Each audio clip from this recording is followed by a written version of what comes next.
जो सरकार बिचौलिया या दलाल यही लोग चला रहे थे।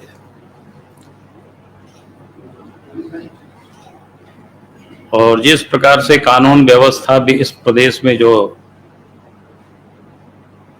बिगड़ा है, तो हम उसके बारे में भी हम कहते रहे हैं, आप सबको ध्यान में है, खाली संस्मरण एक बार स्मरण करा रहे हैं कि सरकार लगता है कि भाई अपराधियों से घिरे हुए हैं या अपराधियों से डरे हुए हैं। तो डरे हुए तो हम नहीं कह सकते हैं, क्योंकि मुख्यमंत्री के लोग खुद भी कहते हैं कि हेमंत है तो हिम्मत है, लेकिन घिरे हुए हैं ये बिल्कुल स्पष्ट है। और इस कारण से इस प्रदेश में एक जहां भ्रष्टाचार है, वहीं कानून व्यवस्था भी लगातार जिसको कहते हैं कि डिटोरिएट किया है। भ्रष्टाचार की ये आलम है, यानी इस राज्य की जितनी भी खनिज संपदा है, चाहे बालू हो, चाहे पत्थर हो,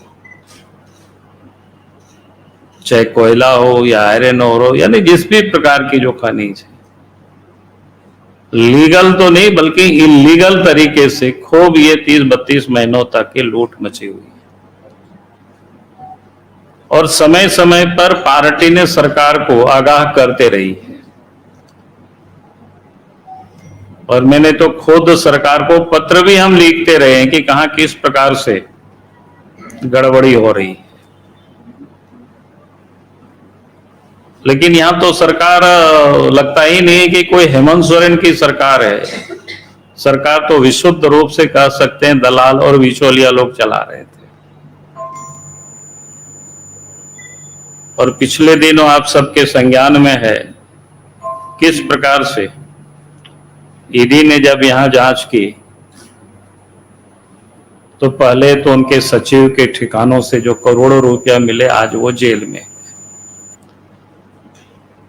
फिर उनके विधायक प्रतिनिधि वे जेल में है।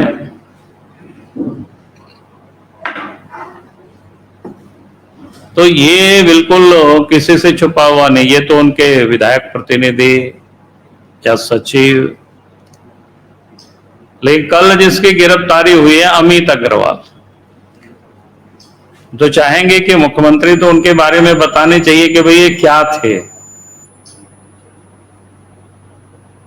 जो जानकारी मिली है, अफसरों की दरवाजा या अफसरों की दरबारी उनके घर पर लगता था, और ट्रांसफर पोस्टिंग की, पैसे वसूली का पूरा जिसको बोलते हैं, क्या उसको कहते हैं, मतलब वही सब काम करते थे।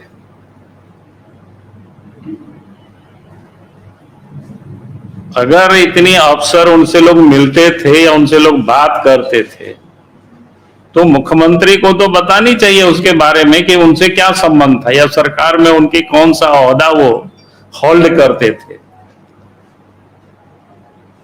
ताकि उनके तब तो उनके घर पर या जहां उन्होंने डेरा ले रखे थे, या यहां तक जानकारी मिलती है कि कांके रोड में शायद सीएम आवास में भी वो ठहरते थे।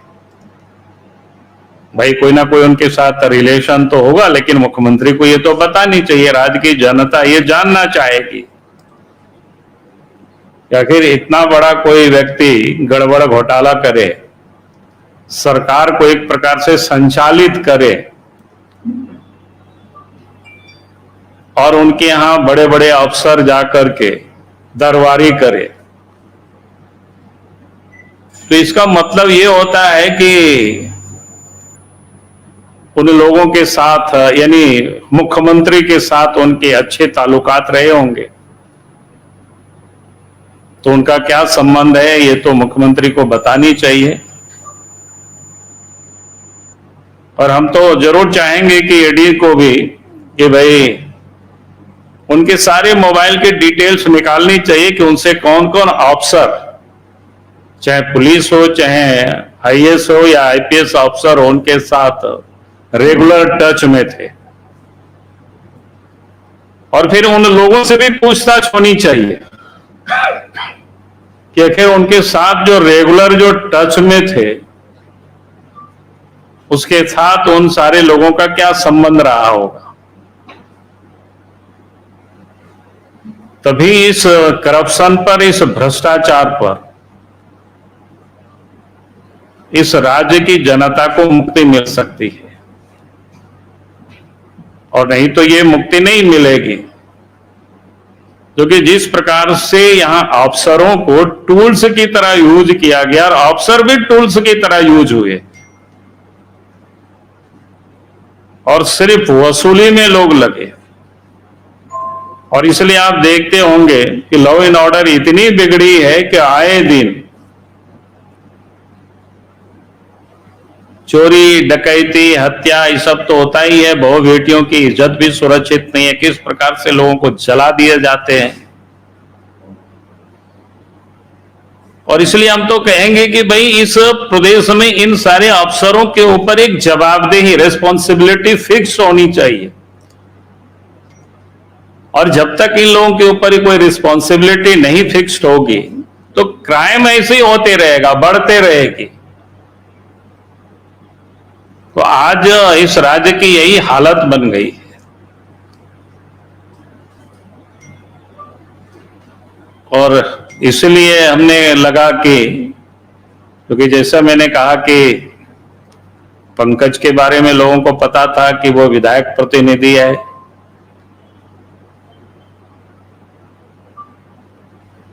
पूजा सिंघल के बारे में पता था कि वो सचिव हैं, तो समझ में आता है।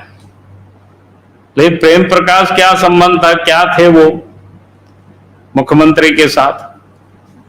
अमित अग्रवाल का क्या संबंध था, क्या थे मुख्यमंत्री के साथ? और इन सारे लोगों की पूरा टेलीफोन डिटेल्स को निकाल करके किन किन अफसरों से किस प्रकार से दैनिक इन लोगों की बातचीत होती थी, क्या बात होती थी, क्यों बात करते थे, इन लोगों से क्या संबंध रहा है, किस प्रकार से। जब तक यहां तक की तहकीकात नहीं होगी तो हमें नहीं लगता है कि इस राज्य में न कानून व्यवस्था ठीक हो सकती है, न इस राज्य में करप्शन समाप्त हो सकता है। तो अगर ये दोनों को ठीक करना है तो फिर हेमंत सोरेन को यह स्पष्ट करनी चाहिए। और मैंने तो शुरू में भी कहा था, पहले भी ने कहा था कि आप तो जिन लोग बोलते हैं ना, क्या कहते हैं, अति हो चुका। भाई राज्य के मुख्यमंत्री के पास थोड़ी सी भी नैतिकता तो खुल करके सामने आके बताना चाहिए कि भाई उनसे संबंध है तो वो बताना चाहिए, नहीं संबंध है तो बताना चाहिए नहीं संबंध है। राज्य की जनता जानेगी, समझेगी। लेकिन राज्य को इस प्रकार से बिचौलिया और दलाल के हवाले कर देना, उसके लिए राज्य की जनता ने हेमंत सोरेन को जनादेश नहीं दिया था। और इसलिए हम कहेंगे, अगर वो नहीं बता रहे कि भाई ऐसी सरकार को, ऐसे मुख्यमंत्री को या तो त्यागपत्र देनी चाहिए या फिर बर्खास्त कर देनी चाहिए। तो आज हमें लगा कि आप सबके समक्ष कोई बहुत लंबा चौड़ा विषय नहीं था, इसी को आपसे एक बार साझा करने के लिए मैं सिर्फ आज उपस्थित हुआ था। बहुत बहुत धन्यवाद।